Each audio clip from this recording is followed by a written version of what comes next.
Now insists Trump seemed to accept his denial of Russian meddling in America's election. And tonight, what the White House is not saying.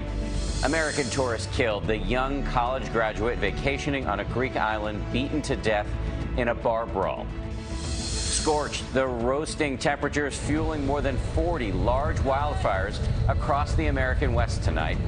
Deadly plunge and acrobat's tragic fall at a summer music festival. Why the organizers are under fire tonight. Plus, Hollywood equals the Oscar winner who says some of her male co-stars are truly being leading men, making economic sacrifices in the name of equal pay. From ABC News, this is ABC World News Tonight. Good evening, and thanks for joining us on this Saturday. I'm Dan Harris, in for Tom Yamas. As we come on the air tonight, President Trump is returning to the White House after an overseas trip that is making headlines on many fronts. The big story tonight, what Russian President Vladimir Putin is now saying about what actually happened during his meeting with Trump. Putin stepping to the mic to claim that Trump agreed with him when he, Putin, denied that Russia hacked the U.S. election. Speaking to reporters on Air Force One tonight, administration officials refused to refute Putin's assertion, even though America's intelligence agencies have concluded that Russia did meddle in the campaign. There is also a new report tonight about a previously undisclosed meeting in the heat of the campaign between members of Trump's inner circle and a Russian lawyer with ties to Putin. ABC senior White House correspondent Cecilia Vega starts us off tonight from Hamburg, Germany. President Trump tonight on his way home, the White House calling the trip a success. And today, even the president was still talking about that historic face-to-face. Rex and I had a tremendous meeting yesterday with President Putin. Secretary of State Rex Tillerson was in the room. He says the two men connected quickly and had positive chemistry. And today, Vladimir Putin returned the compliment, saying Trump on TV is very, very different from the Trump in person. Absolute big difference. After those handshakes, Putin today agreeing the president repeatedly pressed him on the issue of Russia's election meddling, saying, quote, the president paid a lot of attention to this. The U.S. intelligence community is in agreement. Putin ordered Russian interference in the 2016 campaign with the goal of helping President Trump win. But in that meeting, and again today, Putin repeated his denials. And he said the president accepted them, saying, quote, it seemed to me that he took it into account and agreed. Putin telling reporters, you're better off asking the president about it. And they did. Mr. President, did the Russians lie about your meeting yesterday? But he didn't answer. And today the White House would not publicly dispute the claims that the president accepted Putin's denials. And tonight, the New York Times reporting a new chapter in the Russia story. The president's son, Don Jr., his son-in-law, Jared Kushner, and former campaign chairman Paul Manafort held a meeting at Trump Tower with a Russian lawyer who has ties to the Kremlin. The previously undisclosed meeting happened just 2 weeks after Mr. Trump won the Republican nomination. In a statement to ABC News, Don Jr. said an acquaintance asked him to attend the meeting and that it was primarily about an adoption program. A source familiar with the meeting says the campaign was not discussed. The president and his team also in another high-stakes meeting, seated across the table from China's Xi Jinping. In front of the cameras, no public push for China to take a harder line on North Korea in the wake of last week's successful intercontinental ballistic missile test. I know that we'll have eventually success. May take longer than I'd like, may take longer than you'd like, but there will be success in the end, one way or the other. But officials say behind the scenes, the president had very direct discussions. As the president was in his meetings, Ivanka Trump tried her hand at diplomacy too. This photo making headlines showing the first daughter and presidential advisor taking her father's seat at the summit table. In a working group, she was right there next to Britain's Theresa May and just one seat away from Vladimir Putin. And Cecilia Vega joins us now from Hamburg. President Trump went to the G20 expecting to get an earful from world leaders about climate change after he pulled out of the Paris Accords. And today he did. He certainly did, Dan. In fact, today, German Chancellor Angela Merkel singled out the U.S., saying that she deplores the United States' decision to pull out of this Paris deal. Today, 19 countries here at the G20 signed on to the summit's resolution about climate change, Dan. Every country except the United States. America, the outlier tonight. Cecilia Vega traveling with the president. Thank you. Also in Hamburg today on this last day of the G20 summit, there were massive protests, the largest ones yet. Police estimate some 20,000 demonstrators turned out to march. Those marches were peaceful, but tonight some skirmishes again breaking out. The violence of the last few days at times kept the spouses of world leaders, including First Lady Melania Trump, from participating in events around the city. And a quick note, we'll have much more on the G20 news. Plus, George interviews Treasury Secretary Steven Mnuchin and Senator Ted Cruz tomorrow on This Week. We do move on now, though, to what appears to be a major development in the fight against ISIS. Iraqi soldiers, backed by American forces, are said to be on the verge of victory in the city of Mosul, which was once the center of power in Iraq for the terror group. Some soldiers celebrating even as they wait for an official declaration of victory. The fighting is not over yet, though, and ABC's senior foreign correspondent Ian Pannell is fresh from the front lines. Tonight, the final battle against ISIS in Mosul. 8 grueling months of non-stop war. Iraqi state TV says the battle's hours from victory. Go. We went with Special Forces General Sadi towards the front line, with American and coalition forces flying overhead. Airstrike. Another airstrike. American? Yeah, American. Hard to imagine anyone could have survived here. But we watched civilians emerge from what remains. Shell-shocked and shattered, held by ISIS as human shields. I don't know if you can see this here. It's just a reminder of where we are. These are residential areas. These are houses destroyed. These are lives destroyed here. The general says we're just yards away from ISIS. This is where the fighting is at its most fierce. The old city's been devastated. Streets and alleys barely passable. But the fighting hasn't stopped. That was the US airstrike. Let's go and see. You can see where it went off.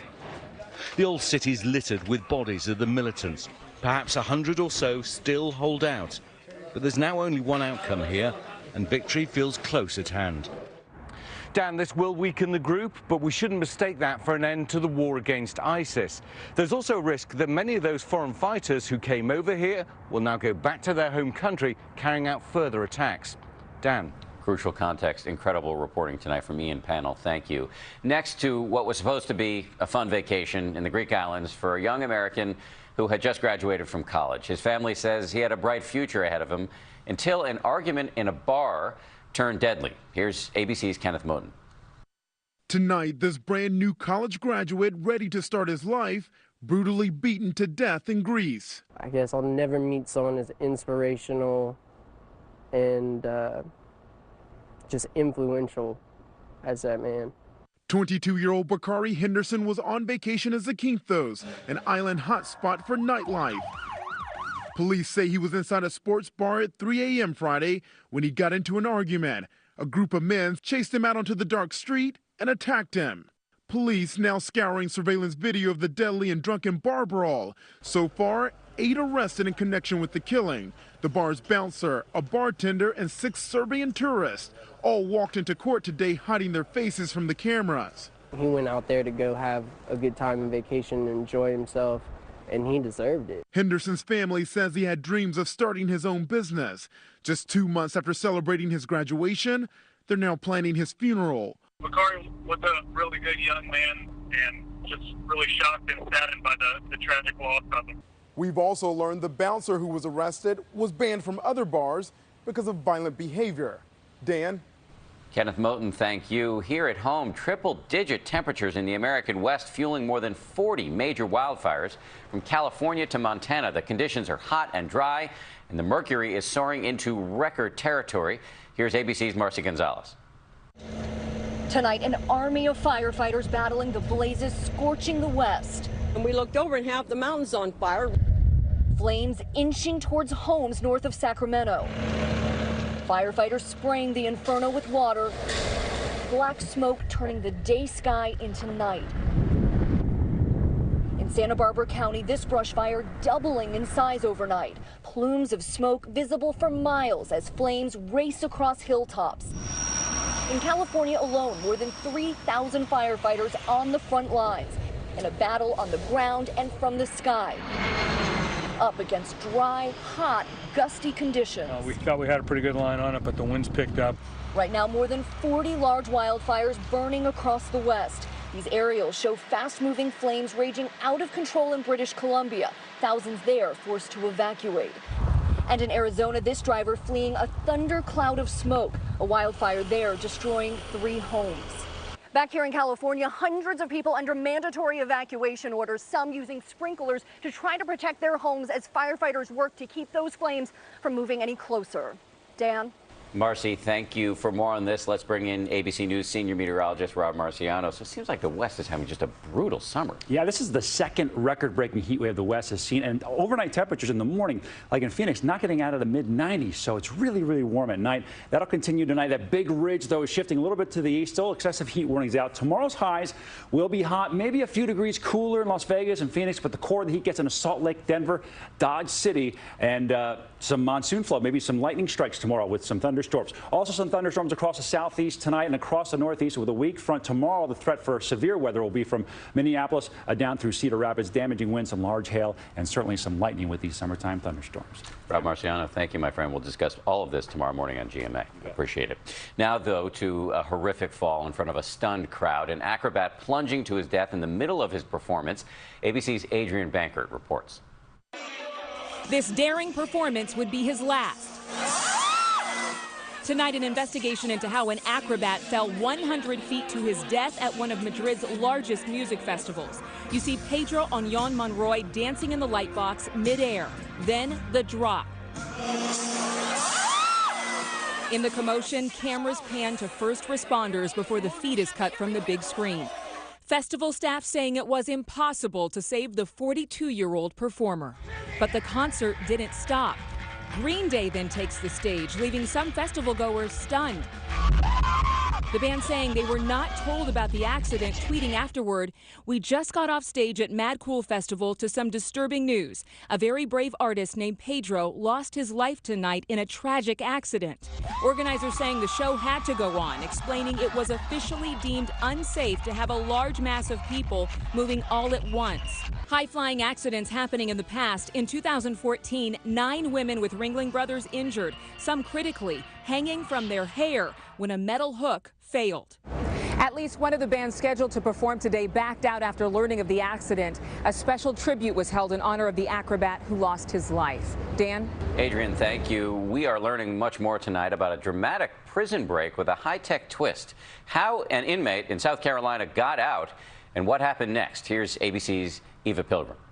Tonight, an escaped South Carolina inmate is back behind bars, captured in Texas. He was surprised when he was awakened out of his sleep, but that played to our advantage. U.S. Marshals tracked Jimmy Causey through 5 states to this Austin, Texas Motel 6. They found him armed with a pistol, a shotgun, ammunition, 4 cell phones, and nearly $50,000 in cash. I can tell you that there are a number of people that assisted him. The 46-year-old felon who's serving 5 life sentences for kidnapping, robbery, and burglary escaped from this maximum security prison. We believe a cell phone was used to facilitate and give this inmate the resources to escape. We also potentially believe that a drone was used to help him get the contraband in to escape. Using wire cutters, investigators say Causey cut through 4 fences. Tonight, 1 prison worker has been fired. An intense manhunt this morning for 2 dangerous fugitives. The escape? Not Causey's first. In 2005, he snuck out of another facility in a garbage truck.